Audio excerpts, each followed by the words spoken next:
나는 한국 남자 절대 안 만날 거야. 난 언니들이랑은 다르다고. 한국 남자와 결혼한 두 언니를 둔 오늘의 주인공. 러시아에서 온 이리나 씨의 사연입니다. 한국에 온 지 3일 만에 한국 남자와 이것을 해버린 끝에 결국 그녀의 결심이 무너져 버렸다고 하는데요. 과연 그녀에게는 무슨 일이 있었던 걸까요? 본격적인 사연을 시작하기 앞서 1초만 구독과 좋아요 꼭 눌러주세요. 영상 제작에 큰 힘이 됩니다. 안녕하세요. 저는 러시아에서 온 이리나라고 합니다. 세 자매 중 막내이죠. 우리 가족은 상트페테르부르크의 평범한 러시아 가정이었어요. 그러나 몇 년 사이 우리 가족에게 특이한 패턴이 생겼는데요. 바로 언니들이 모두 한국 남자와 사랑에 빠졌다는 것입니다. 첫째 언니 카티아는 3년 전 한국어 학원에서 만난 형부와 결혼해 지금은 서울에서 살고 있었어요. 둘째 언니 안나도 곧 한국인 남자친구 준호 씨와 결혼식을 올릴 예정이었죠. 가족 모임마다 언니들은 한국 남자들의 장점을 열렬히 이야기했습니다. 배려심이 깊고 가족을 소중히 여기며 책임감이 강하다는 등 칭찬이 끝이 없었어요. 하지만 저는 한국에 대해 전혀 관심이 없었습니다. 사실 약간의 편견도 있었죠. 드라마나 영화에서 본 한국 남자들은 너무 감정적이고 로맨틱해 보였어요. 저는 그런 과장된 감정 표현이 불편했습니다. 또한 문화적 차이가 너무 크다고 생각했어요. 다른 나라, 다른 언어, 다른 음식. 그 모든 것이 저에겐 너무 낯설고 부담스러웠죠. 무엇보다 저는 제 자신이 지금까지 쌓아온 학업과 인생 계획이 있었습니다. 저는 상트페테르부르크 대학교에서 영문학 박사 과정을 밟고 있었어요. 러시아 문학과 영미 문학의 비교 연구로 논문을 준비하고 있었죠. 남자 때문에 다른 나라로 이주해 모든 것을 포기할 생각은 없었습니다. 게다가 한국으로 이민 간 러시아 여성들이 언어 장벽 때문에 학업을 이어가거나 적절한 직업을 구하기 어렵다는 이야기도 들었고요. 그래서 가족들 앞에서 당당하게 선언했습니다. 나는 절대 한국 남자와 결혼하지 않을 거야. 엄마는 웃으며 제 말을 흘려들었어요. 언니들도 서로 눈빛을 교환하며 빙그레 웃었죠. 마치 제가 아직 어려서 세상을 모른다는 듯이요. 그럴수록 저는 더 단호해졌습니다. 특히 제가 방문할 때마다 소개팅을 주선하려는 첫째 언니의 시도에 짜증이 났어요. 그러나 안나 언니의 결혼식이 다가왔고 저는 한국행 비행기표를 끊을 수밖에 없었습니다. 가방을 싸면서도 마음이 불편했어요. 언니의 결혼식에 갔다가 어쩌다 한국 남자와 눈이 맞아. 인생이 바뀌는 그런 클리셰는 절대 저에게 일어나지 않을 거라고 다짐했습니다. 비행기를 타기 전 엄마는 제게 열린 마음을 가지라고 조언했어요. 하지만 저는 고개를 저으며 웃었죠. 그때만 해도 제 인생에 어떤 변화가 찾아올지 전혀 예상하지 못했습니다. 13시간의 긴 비행 끝에 인천공항에 도착했어요. 피곤함에 짓눌린 채 입국장을 향해 걸어가는데 처음 마주한 한국의 모습에 저도 모르게 눈이 커졌어요. 러시아의 공항과는 완전히 달랐거든요. 공항 직원들은 모두 단정한 유니폼을 입고 있었고 제게 환한 미소로 인사를 건넸습니다. 영어로 질문했을 때도 친절하게 대답해 주었어요. 짐을 찾는 곳으로 가는 길에 화장실에 들렀는데 놀랍게도 공항 화장실이 제가 본 어떤 공공시설보다 깨끗했습니다. 세면대는 반짝반짝 빛나고 화장지도 넉넉했죠. 이런 첫인상이 그저 공항만의 특별함일 거라 생각했어요. 하지만 공항 밖으로 나와 지하철을 타고 언니 집으로 향하는 동안 제 예상은 완전히 빗나갔습니다. 지하철은 러시아의 것보다 훨씬 현대적이었고 놀랍도록 깨끗했어요. 사람들은 핸드폰에 집중하며 조용히 앉아 있었고 어디에서도 시끄러운 소리나 소란은 찾아볼 수 없었습니다. 더 놀라웠던 건 질서였어요. 지하철에서 사람들은 줄을 서서 기다렸고 노약자석에는 정말 노인분들이 앉아 있었습니다. 러시아였다면 상상하기 어려운 풍경이었죠. 저는 창밖으로 펼쳐지는 서울의 풍경을 바라보며 생각했어요. 이런 곳에서 살면 어떨까? 그런 생각이 들자마자 급하게 고개를 저었습니다. 아니야, 이건 그냥 여행일 뿐이야. 언니 집에 도착하자 카티아 언니와 큰 형부가 반갑게 맞아주었어요. 언니는 한국 생활 3년 만에 완전히 달라져 있었습니다. 러시아에 있을 때보다 피부도 좋아지고 옷차림도 세련되어 보였어요. 무엇보다 언니의 눈빛이 행복해 보였습니다. 형부는 서툰 러시아어로 인사했고 저를 위해 준비한 선물 꾸러미를 건네며 환영한다고 말했어요. 첫날 저녁 둘째 언니 안나와 예비 형부도 합류했습니다. 곧 작은 형부가 될 준호 씨는 한국인임에도 러시아어를 꽤 유창하게 구사해서 놀랐어요.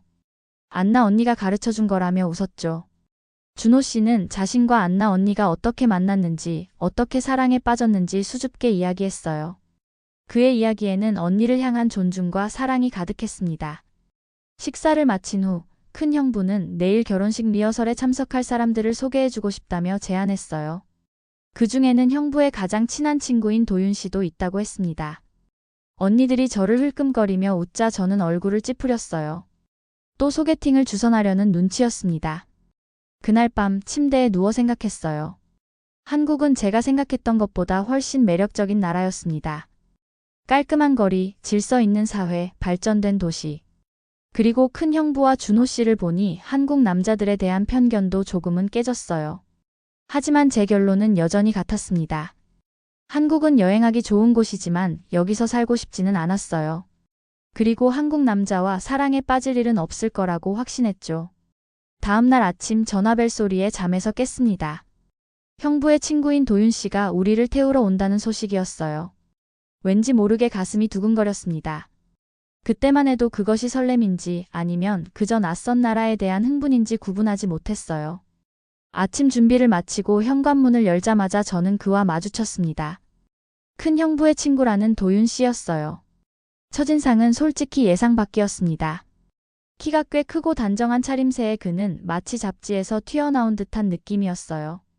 검은색 니트에 청바지 그리고 가벼운 코트 차림이었는데 과하지 않으면서도 세련되게 입고 있었죠. 러시아에서 본 한국 드라마 속 주인공들처럼 화려하거나 과장된 스타일은 아니었어요. 오히려 담백하면서도 정갈한 느낌이었습니다. 도윤 씨는 제게 인사를 건네며 수줍게 웃었어요. 자기소개를 하는데 러시아어로 만나서 반갑습니다. 라고 말하려다 발음이 이상해지자 당황한 표정을 지었습니다. 그 모습이 어쩐지 귀여워 보여서 저도 모르게 미소를 짓고 말았어요. 차에 오르자 도윤 씨는 자연스럽게 제 짐을 받아들었습니다. 무거운 가방이었는데도 아무렇지 않게 들어서 트렁크에 넣는 모습이 인상적이었어요. 러시아에서는 남자들이 이렇게까지 자연스럽게 배려하는 경우가 많지 않거든요. 차 안에서 큰 형부와 도윤 씨는 한국어로 대화를 나눴고 카티아 언니가 중간중간 통역해 주었습니다. 도윤 씨가 저를 힐끔힐끔 백미러로 보는 걸 눈치챘어요. 우리 눈이 마주칠 때마다 그는 어색하게 시선을 돌렸죠. 이상하게도 그런 모습이 거슬리지 않았습니다. 결혼식장으로 가는 길에 도윤 씨는 영어로 천천히 질문했어요. 러시아에서는 무슨 일을 하냐고요. 제가 영문학 박사과정 학생이라고 하자 진심으로 감탄하는 표정을 지었습니다. 학문에 대한 열정이 대단하다며 자신은 공대 출신이라 문학은 잘 모르지만 항상 존경한다고 했어요. 그 말에 왠지 기분이 좋아졌습니다. 리허설 장소에 도착해서도 도윤 씨의 배려는 계속됐어요. 제가 길을 헤맬 때마다 조심스럽게 안내해 주었고 모르는 한국어 단어가 나올 때마다 영어로 설명해 주었죠. 그런데 더 인상적이었던 건 그가 곁에 있으면서도 전혀 부담스럽지 않았다는 점이었습니다. 마치 오래 알고 지낸 친구처럼 편안했어요. 점심시간 도윤 씨는 저에게 한국 음식을 추천해 주었습니다. 너무 맵지 않은 것으로 골라준다며 메뉴를 설명해 주었어요. 제가 음식을 흘리자 아무 말 없이 냅킨을 건네주었고 물이 떨어지면 먼저 따라주었습니다. 이런 작은 배려들이 모여 묘한 감정이 일었어요. 식사 중에 도윤 씨는 자신의 이야기를 들려주었습니다. 건축 설계사로 일하고 있다고 했어요. 건물을 디자인할 때 가장 중요한 것은 그 공간에서 살아갈 사람들의 마음을 이해하는 것이라고 했죠. 이야기하는 그의 눈빛에서 진심과 열정이 느껴졌습니다. 리허설이 끝난 후 도윤 씨는 조심스럽게 제안했어요. 결혼식 전까지는 하루 시간이 더 있으니 혹시 시간이 된다면 근처 한옥마을을 구경시켜주고 싶다고요. 문학을 공부하는 사람이라면 한국의 전통 건축미를 느껴보는 것도 좋을 거라고 했습니다.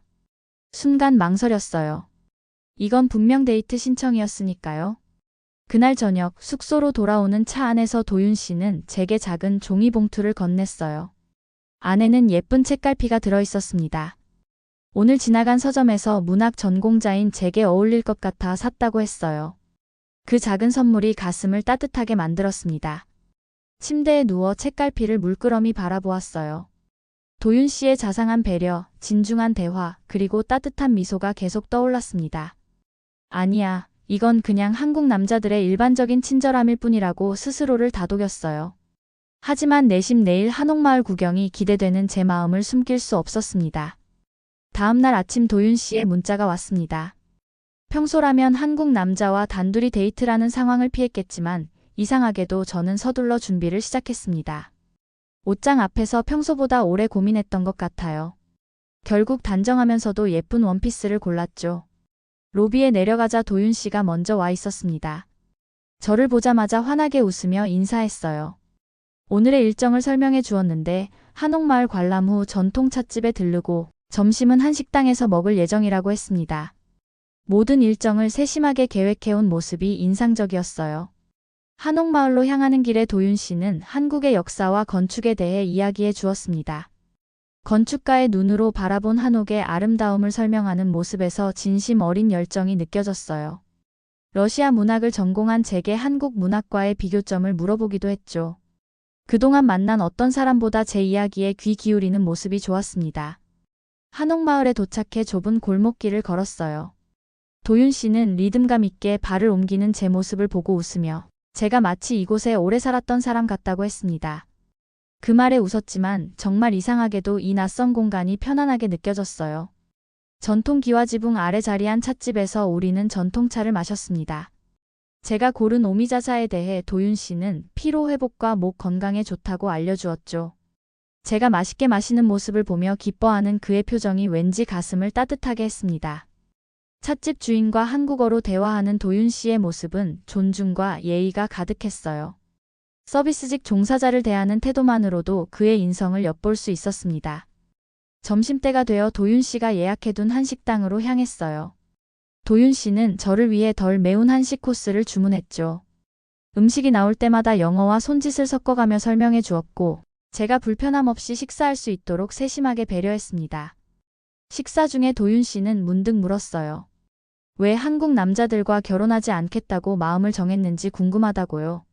너무 직설적인 질문에 당황했지만 언니들이 제 생각을 전해준 것 같았습니다. 솔직하게 대답했어요. 문화적 차이와 언어 장벽, 그리고 제 학업에 대한 걱정 때문이라고요. 도윤 씨는 진지하게 고개를 끄덕였습니다. 그리고 잠시 생각하더니 말했어요. 언어와 문화는 시간이 지나면 익숙해질 수 있고 진정한 사랑이 있다면 서로의 꿈을 응원하는 게 맞다고요. 그는 자신의 누나가 외국인과 결혼해 해외에서 박사과정을 마치는 동안 매형이 어떻게 누나를 지지해 주었는지 이야기해 주었습니다. 대화 중에 도윤 씨는 한마디를 덧붙였어요. 좋아하는 사람에게는 더 배려하게 돼요. 그 말이 제 마음 깊은 곳을 울렸습니다. 진심이 느껴졌거든요.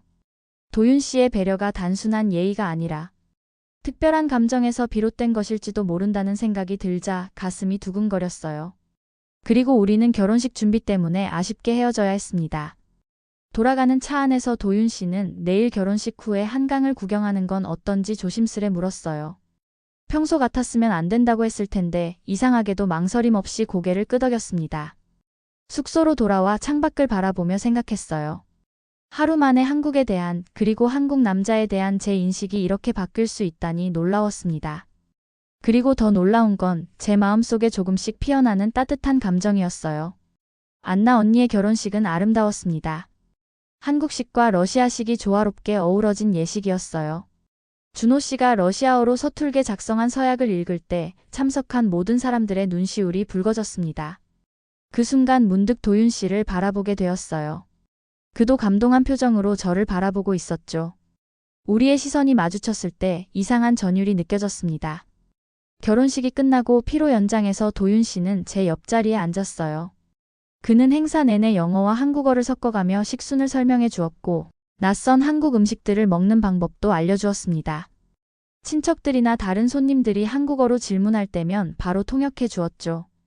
그의 존재 덕분에 낯선 환경에서도 전혀 외롭지 않았어요. 피로연이 끝나갈 무렵 도윤 씨는 약속대로 한강 산책을 제안했습니다. 저는 기꺼이 동의했어요. 한국에 온 지 이틀밖에 되지 않았지만 도윤 씨와 함께라면 어디든 좋을 것 같았습니다. 노들섬의 한강공원은 생각보다 훨씬 아름다웠어요. 저녁 노을이 강물에 반사되어 황금빛 물결을 만들어냈고 도시의 불빛들이 하나둘 켜지기 시작했습니다.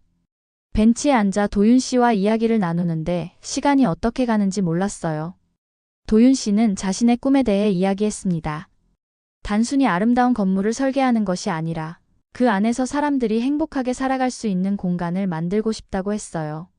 그의 이야기에서 진정성과 따뜻함이 느껴졌습니다. 저도 제 학업과 러시아 문학에 대한 열정을 나눴어요. 도윤 씨는 깊이 이해하려는 눈빛으로 제 이야기를 경청했습니다. 대화 중에 문득 도윤 씨가 물었어요. 한국에 얼마나 더 머물 예정이냐고요. 순간 가슴이 철렁했습니다. 처음 계획은 언니의 결혼식만 보고 바로 러시아로 돌아가는 것이었어요.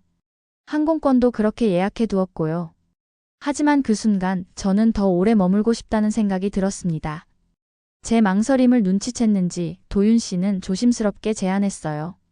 혹시 일정을 조금 연장할 수 있다면 함께 시간을 더 보내며 한국의 더 많은 아름다움을 보여주고 싶다고요. 하지만 현실적인 문제가 있었어요. 학교에 돌아가 논문 작업을 계속해야 했고 비행기 표도 이미 예약되어 있었습니다. 제 고민을 말하자 도윤 씨는 이해한다는 듯 고개를 끄덕였어요. 그리고 조금 쓸쓸한 미소로 말했습니다. 그럼 남은 이틀 동안이라도 한국의 좋은 곳들을 모두 보여주겠다고요. 해가 완전히 저물고 밤바람이 차가워졌을 때 도윤 씨는 자신의 코트를 벗어 제 어깨에 둘러주었어요.